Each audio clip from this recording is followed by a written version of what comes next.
we're genuinely excited to speak to. And in this particular case, 100%. It is Sam Darnold. Sir, you are going to the Super Bowl. Just your thoughts on that sentence. It's unbelievable. I think the reason I'm so excited is because the guys that, I've done it with all season. The guys behind me, the coaching staff, we've all worked to get to this point and to put together a pretty solid plan and execute it.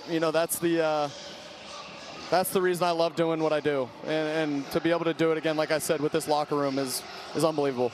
I think for you, though, like your personal story, it's been very well told at this point. If you look at the arc of your career, those days in New York, everything that went down last year with Minnesota, and to now be in Seattle and going to the Super Bowl with Seattle. If someone would have said to you, let's just say 4 years ago, you're going to be in the Super Bowl in a few years, what would you have said then? I mean, I've always believed in myself. I've always believed in my teammates, my coaches. So, it's really just a one day at a time mindset. And I think with that mindset, we're always going to continue to, be solid. We'll be solid no matter what we do in this life, whether we go to the Super Bowl or, whether we don't win as many games as we should. So it doesn't really matter. We're on to the Super Bowl, and I'm so excited to be doing this with this team.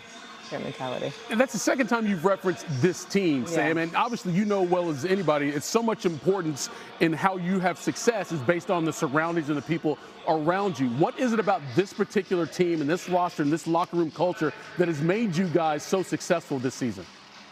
Yeah, we talk about it all the time. Just the guys that we have in that locker room, it's unlike anywhere I've been, and it's a special group. I wouldn't want to come out to the football field and play ball with anyone else. And here's the thing, Sam, they've said the same about you, because there were moments early in the season where you were getting some criticism, and it was your teammates front and center, not just having your back, Sam, they were having your front. In that moment, what did that mean to you in terms of how you would respond to that adversity? Yeah, I mean, it's awesome. Whenever, your teammates have your back, whether you're going through a tough time or whether you're on top of the world, and you're playing a really good game. So we always have each other's backs. That's what we always say, special teams, offense, defense. We're always going to pick each other up. So, Sam, unlike the Patriots, who now have to, fly across the country to get home after their win to get to the Super Bowl. Into a blizzard, by the way. Right, into a blizzard. You're home. What does the rest of the night look like for you and your teammates?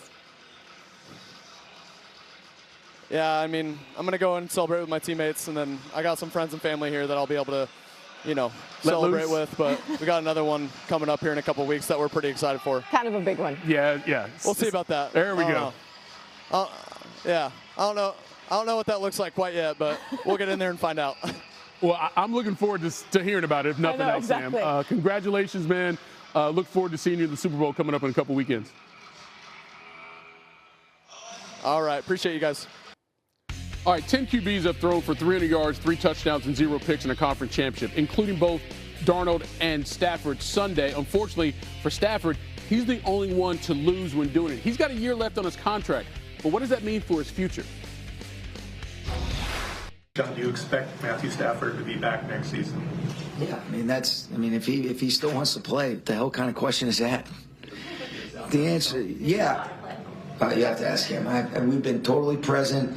I know that if he wants to, he's still playing at a pretty damn good clip.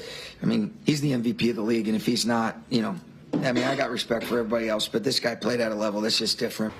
I can't generalize, 6 months of my life, 10 minutes after a loss.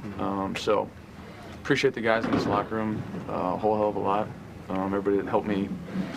And helped our team be as successful as we were this year. And that's all I'll answer for you. It's emotional right now, but how excited are you for the future of this team and being a part of it? I mean, it's tough to focus on that right now. It's a tough moment that we're in right now, so we'll process the emotions of this and then worry about that. But, I mean, obviously I love this team. Love what this team is about and the fight that we had all year, and it just sucks to come up short. Man. If you're under 30 in New England, you barely recall when the Patriots weren't a threat to get to the Super Bowl. I know it's been a few years, But their defense, one of the biggest reasons, and made the biggest plays in the 10-7 win, no matter what the weather was in Denver, winning a playoff game in Denver for the first time in franchise history. Christian Gonzalez sealed it, and here you go in the postseason. Began allowing just 3 to the Chargers, then all the turnovers with Stroud and Houston. They gave up only 26 points in 3 playoff games. That's their biggest reason why they're going. Dan Graziano with Milton Williams after the game. What was it that made you want to be here, and has that all come true? Coach Vrabel. Coach Vrabel, he believed in me, and he had the confidence in me, and you know, it's still all that into me, you know, to just go out there and do what I do. Just gave me that confidence to go out there and dominate. And every time I come out on the field, man, I try to prove that they picked the right guy, and I'm gonna just come out here and work. That's it. The camaraderie and the team chemistry that he's built from the coaching position, the head coach position, is second to none. Hopefully he wins Coach of the Year, because probably the best coach I ever had. I do this for the players. I've been in their position. I've been there, and it's amazing. And I want other people to feel that feeling. And it's for our families who make a lot of sacrifices, and the excitement and the joy that they have. Trust me, I'm fine. Like I'll be okay. I do this for the players to be able to experience this with their families, and our coaches to be able to experience it with their families. And there you go. We'll get to Mike here in a minute. But Mike's defense and core and the players and like we said, they lost 1 game from like October 1st on or whatever it is, and they keep going. So a little legitimate chip on their shoulder, because the Chargers defense played very well against New England. But New England played better. Houston defense, all the sacks. They played very well against New England. But the Patriots defense played better. Well, Denver's defense, you saw, they allowed a short drive, but in the end, it was the Patriots defense that held Denver to 7 points. So at some point, we ought to say, well, I think this is a big part of it. Well, I think you have to say that. And first and foremost, let's understand this. Terrell Williams was supposed to be the defensive coordinator. Having a bout with cancer, he didn't call the defense. Zach Kerr, the linebacker coach, has been calling the defense all year long. So that's a little bump in the road. For this defense to play the way they played, with some of the things that they've dealt with, is an outstanding job, testament to the coaching job that's been done. And this is a group that they put together. Milton Williams, free agent, the highest paid player in Patriots history. Caleb Von Chason, he was a cast-off from Jacksonville. Carlton Davis on his 3rd team. Robert Spillane, nobody really wanted him. All these guys come to New England, and they get together with Mike Vrabel, and they play their best football. It's amazing what a coach will do. It almost reminds me of Indiana and Kurt Signetti in this way. He took a lot of guys that played in a lot of places, and he brought them to a place, and he put them under one coach, and he believed in them. Mike Vrabel did the same thing with all the players that I mentioned. He believed in them. He got them brought in the team camaraderie, and they played well. Outstanding job by Mike Vrabel. Well, let's remind everybody, and you know this by now, but the previous 2 seasons combined, New England won 8 games. Wow. This year, they've won 17. And this is what Mike does all the time. You've seen it. But this was tonight in Denver, making sure he greeted all the players, everybody, give everyone a hug, and their wives and their families. And, I mean, this is as legit as you get. And then we've seen this every game. And I tell you what, Mike's got to be sore after all these games, because they win every week. How about shame on you, Tennessee? I'll just say that. Shame on you, Tennessee. Shame on you. I know.